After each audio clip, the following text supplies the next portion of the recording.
This is Susan Wilbanks with blendedinsight.com. I am a holistic and integrative healing arts practitioner, an intuitive, and an energy healer. In this podcast, I share tips, tools, and suggestions that have helped me along my path in hopes of inspiring and helping you along yours. Let's get started with today's podcast topic. Hello, Bright Soul. Thank you so much for joining me on another podcast.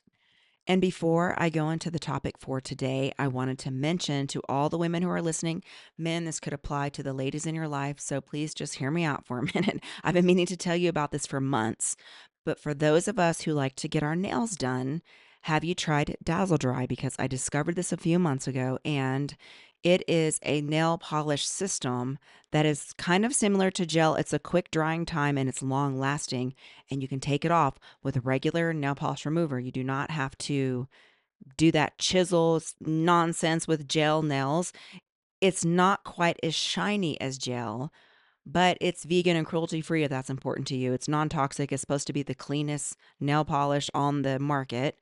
And you can actually buy many flights of it on Amazon. I'm not sponsored at all. I'm not getting anything from this. I'm just sharing with my ladies the things that make life a little bit funner and easier if you like to have your nails done. And I will say with gel, I always have to get gel because I'm hard on my hands. I'm clanking around on weights in the morning. I'm hitting my nails against the bars. I'm cleaning constantly. I clean the gym equipment before I use it because, I don't know if someone cleaned it before I got on it and after. And I'm always like scrubbing things down. So I'm very hard on my hands. And it still lasts longer than regular polish. I won't say it lasts as long as gel for me because I'm hard on my hands. But because you can take it off with regular polish, and actually like for a pedicure, it lasts a long time. And you can actually find Dazzle Dry salons by going to their website. They have a salon locator. So I know it's summer. I know we like to have I don't know if you do. I like to have my nails done. So I wanted to share that with you. I've been meaning to, so I got to start off before I forget. And let's go into the topic for today. And men, don't cringe. You can offer to your sister or your lady or all those other things. These are little tiny things that make life a little bit funner sometimes. Okay, let's go into the topic. Can you recall a time, recent or past, that you felt better in the presence of a being, whether it's an animal, a person, family member, friend, coworker, even we've talked about before, and I know we've done a similar topic a while ago, but it's important because it keeps coming up. Even if it's a stranger that you see at a certain time, a certain place, like for me, I go to the gym and there are gym regulars there. And when I am traveling or I'm going to a different gym and I go back to my gym and I see the regulars that are always there, it brings me a sense of comfort and stability because it feels so familiar and comforting. And there are certain people that grind just like I do, and their presence alone makes me want to push harder just because it's the energy, the vibration they're emitting. We're pushing hard, we're disciplined, we're dedicated, we're morning people, we're up at the same time. Makes me feel like I'm not the only one that gets up this early to go. And I have shared vibrational frequencies with certain people who their presence alone makes me feel better. Animals are usually for us, right? They provide us comfort. Yes, we're taking care of them, so it's a mutually beneficial relationship. But there's something about their presence, even though they can be, little pains in the butt, like this kitten that my daughter got is so rambunctious, and he is going through this phase of knocking everything over. So if you have a drink that's full, he's going to knock it over. He knocks over cans, bottles, he knocks over vases, and it's very irritating, but he's so cute. Now we're attached to him, so we wouldn't want to be without him, even though he's annoying sometimes. I was calling him a menace. I'm like, I need to stop doing that. Anyway, so I say this to say, bring to your memory people who, whether you interact with them or not, make your world a better and brighter place. You are that for other people. And oftentimes we forget that, especially when you start to get on this spiritual path. There is this common theme, and I know we've talked about it before, where if you're not actually operating in a healing profession or you're not actually doing something, air quotes, spiritual, you feel like you're not on the path, or you need to quit your career and move in the mountains and seclude yourself, or you need to quit your career and start a healing business. And it's not from a place of intense drawing, like a intuitive push. It's more from a place of, I need to be doing more. I'm not enough. And I don't feel like I'm contributing enough.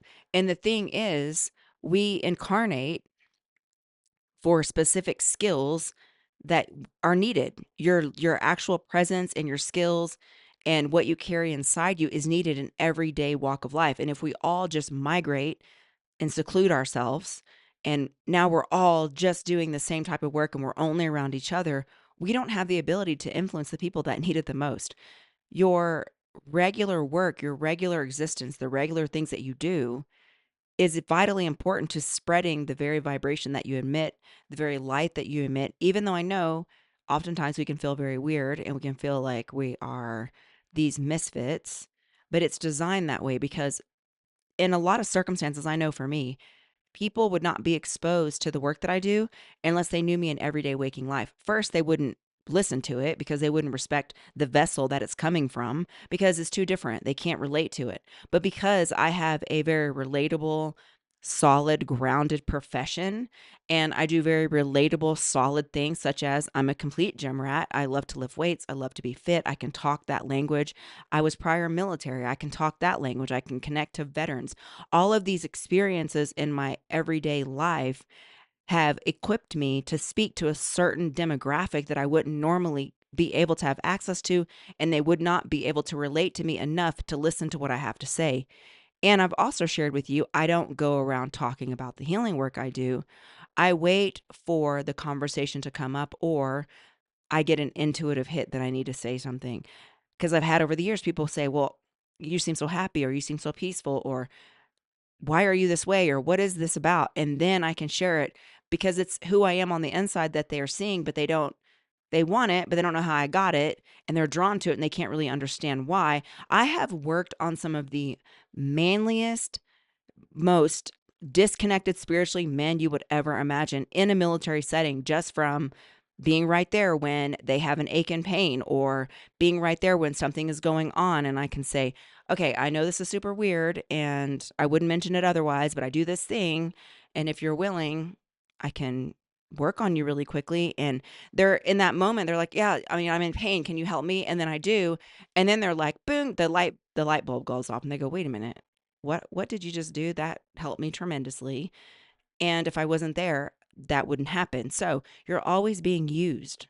So your light is incredibly important. And you don't even have to be doing anything.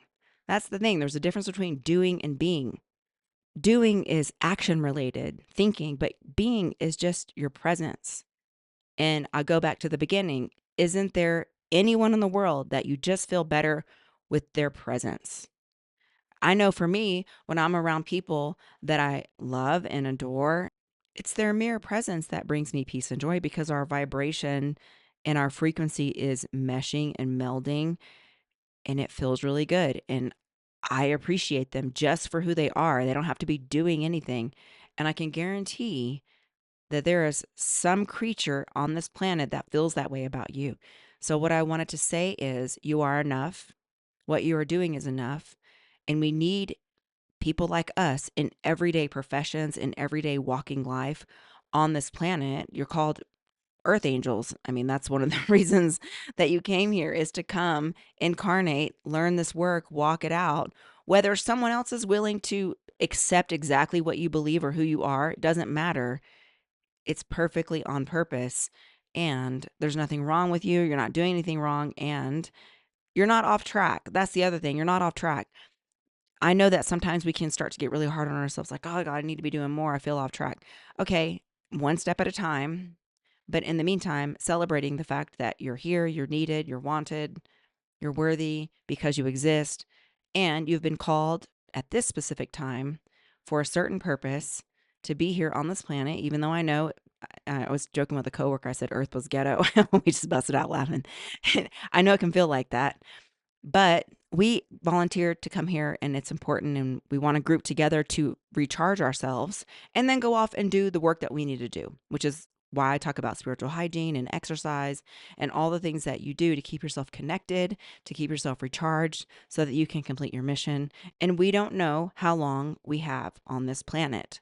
So the other thing is being in the present moment, celebrating the people that feed you, that you appreciate, and also celebrating yourself so that you can keep yourself going even when other people can't see the vision that's been given to you or the light that's inside you, you yourself are tapping in to feed that and water that so that you can continue to grow and evolve and complete the very thing you came here to complete. And that is all I wanted to offer. So let's go into a healing. And you can uncross your arms and legs, and I will start the healing.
Okay, and so it is.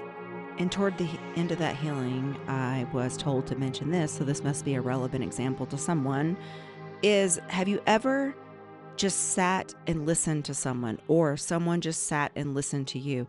You aren't doing anything other than listening, or someone is just listening to you. That presence, the attentiveness, just simply listening. And then when the person is done sharing, they go, "Oh my gosh, thank you so much." And you literally said nothing, or vice versa. That is the importance of presence and the potency of presence, and just simply connecting authentically, heart to heart, without really, you don't have to say anything. And that's the other thing. When you are a heart-centered being, the work that you've done is felt by other people. I don't care if they can see it. It's felt. And we're in a feeling universe. And when people are so used to being around disconnected people who've had so much going on in their mind that they can't be present and they can't just sit and validate someone else with their mere presence, when you do that for other people, it means 2,000 times more than what it would mean if they were just even talking to a therapist, because I've heard that too. It's your authentic presence, and that's the basis for your power. So don't sell yourself short. And that is all I wanted to offer. And as always, if you are interested in our High Vibe Lightworker tribe, you can find it in the link below under my Patreon. And if you're interested in breathwork, again, the pause breathwork is linked in the show notes. And I thank you so much, and I wish you a beautiful week. Take care. Bye-bye.